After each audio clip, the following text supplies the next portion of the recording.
Bismillahirrahmanirrahim. Assalamualaikum warahmatullahi wabarakatuh. Jumpa lagi dengan kami, saya Aisyah Frida dan kakak Dian Sukma di Crosscheck. Kali ini kami akan sharing dan diskusi tentang Diam dan bersuara. Mana yang seharusnya? Diam atau bersuara? Atau diam-diam bersuara? atau bersuara diam-diam. Oh iya juga ya. Jadi mana sebenarnya antara bersuara dan diam sama-sama bersuara. Level suaranya aja yang berbeda, dari suara lisan menjadi suara diam. Diam itu reaksi yang lain, bereaksi juga, tapi reaksinya diam. Bahasa tubuh. Jadi apa ya? Banyak sekali orang menyuarakan suara hatinya, suara hatiku, menyuarakan suara hatinya ya. Terus dia bersuara, terus bersuara. Nah, alih-alih mau menghilangkan kegundahan hatinya malah bertambah kan. Karena tidak menghilangkan, karena bersuaranya pada tidak pada tempatnya. Kayaknya dia membuka aibnya sendiri. Ini bersuara yang sangat tepat. Sangat tepat. Memang sebaik-baiknya ya bersuaralah di tempat yang tepat. Bicaralah pada tempatnya, pada saatnya, dan pada orang yang tepat. Selebihnya diam. Oke. Nah, diam di sini apakah tadi tidak berarti tidak bersuara? Artinya tetap bersuara, tetapi diam secara batin itu tidak mungkin ada. Suara dulu, diam secara lisan dulu kan. Diam secara lisan gitu kan, untuk kita mendengar suara pikiran kita. Ketika kita sudah mendengar suara pikiran kita sudah memahami pikiran kita sudah paham akar pikiran kita, maka pikiran kita juga diam. Lalu kita mendengar suara hati kita. Semuanya hanya pengen dengar sih sebenarnya.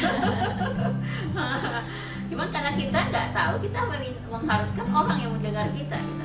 Tapi yang dibutuhkan oleh pikiran kita itu sendiri ini harus mendengarnya gitu. Jadi kita mendengar sendiri suara hati kita, akar dari perasaan kita. Ketika kita sudah mengetahui akar dari suara hati kita gitu kan, maka muncullah suara nurani di dalam diri kita. Lalu muncullah suara Tuhan. Jadi ada jenjangnya ya, ada frekuensi kita dulu dalam mendengar. Karena kita tidak memahami itu, kita ingin orang mendengar suara pikiran kita gitu. Ingin mendengar suara hati kita sehingga kita luahkan gitu loh. Padahal segala sesuatu di dalam pikiran dan hati kita itu sebenarnya urusan kita internal ini harus kita clearkan dulu gitu loh. Ketika suara hati kita nggak terima gitu kan, kita mendengar, kenapa kamu nggak terima gitu loh, kamu kenapa? Saya seperti melihat seperti itu dalam diri kamu, kenapa kamu nggak terima, kenapa, salahnya apa gitu. Ketika sudah ya udah dia diam sendiri gitu. Setelah itu gitu loh. Tapi kan yang kita lakukan, kita bersuara supaya orang mendengar. Alih-alih didengar, akhirnya malah mental, akhirnya menjadi problem kan. Akhirnya menjadi kemana-mana dan menjadi masalah yang kecil menjadi besar. Kita ngomong apa nanti perhatiannya kemana apa gitu. Jadi saya lebih senang diam. Berarti kalau untuk tahap awal nih Kak, secara lahir itu diam dulu, yang bersuara adalah pikiran kita, hati kita. Jadi mendengar di dalam. Iya, sebelum berbicara pastikan hati dan otak kita ini tersambung dulu. Jangan sampai lisan kita mendahului akal kita, ngomong barang aja gitu loh. Ya akhirnya menyakiti orang lain kan, yang tidak tahu persoalan, tidak paham persoalannya, rocos saja. Akhirnya menjadi kacau balau. Jadi dikendalikan oleh emosi. Ini apa yang menyebabkan biasanya orang lepas kontrol bicara? Iya, karena dia nggak mendengar dirinya sendiri. Nah, ketika kita sudah terbiasa mendengar suara kita ya gitu kan, biar seperti apapun orang memancing kita untuk bicara, ketika memang kita tidak boleh bicara, bukan tempatnya kita bicara, kita nggak akan bicara. Kita amanah pada diri kita. Nah, rahasia kita aja kita ngomong nggak amanah pada diri kita sendiri loh. Iya kan, kita nggak amanah pada secretnya batin kita, rahasia diri kita ini kita sendiri nggak amanah. Kita bocorkan kemana-mana, gitu loh. Bagaimana kita amanah pada rahasia orang kan? Kan Islam kan nggak boleh kita buka aib kita sendiri. Ya kan, ya ketika salah ya kita mohon pengampunan kan kepada Tuhan kan, gitu. Nah tetapi di dalam praktek kehidupan, orang yang banyak bicara memang harus diam, berlatih diam. Orang yang nggak bicara-bicara dia harus berlatih bicara untuk menyeimbangkan dirinya. Nah, tadi bicara ada orang yang banyak bicara tapi berlatih diam, kemudian pun sebaliknya.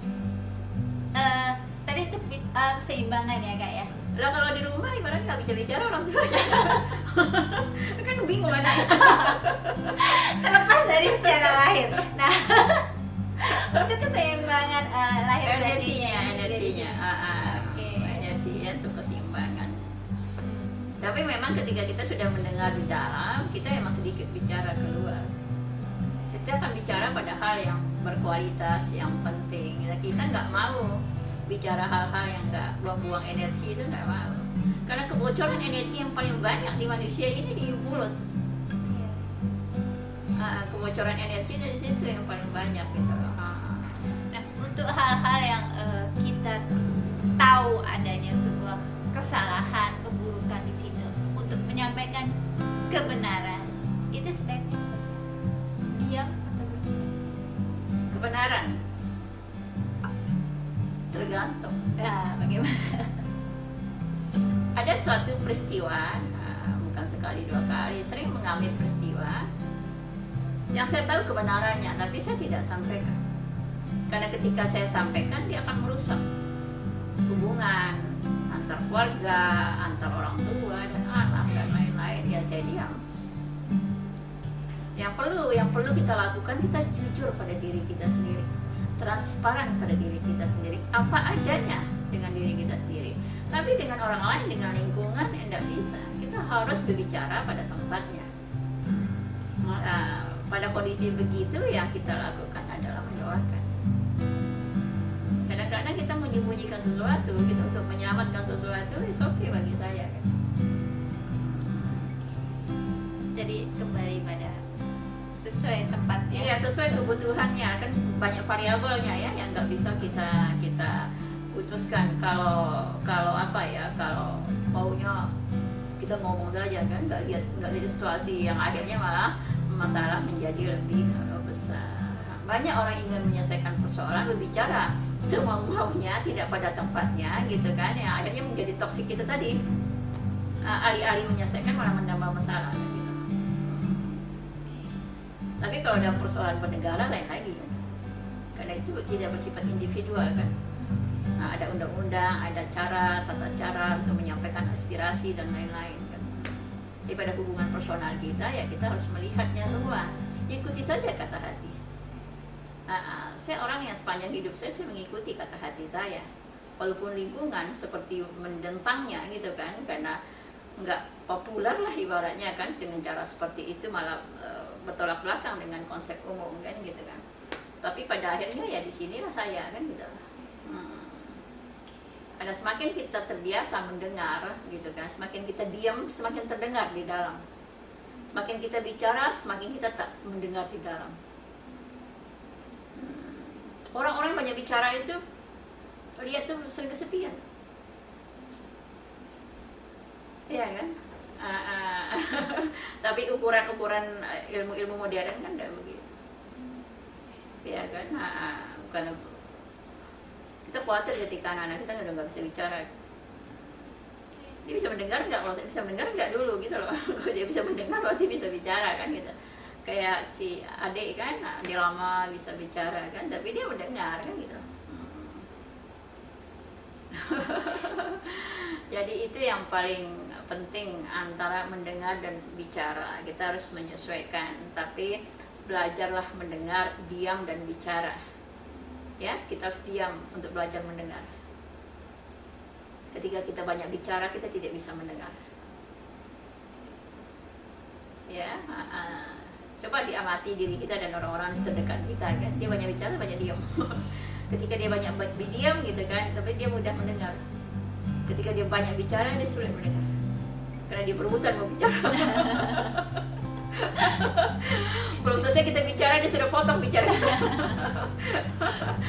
Mungkin itu teman-teman, diskusi sharing singkat kita tentang diam dan bicara. Bicaralah pada tempatnya dan diam sambil mendengar diri kita, mendengar suara hati kita, mendengar pikiran kita. Ketika kita sudah mendengar dengan baik diri kita, maka kita mudah mendengar dengan baik apapun di luar sana. Mungkin itu aja. Assalamualaikum warahmatullahi wabarakatuh. Cross check.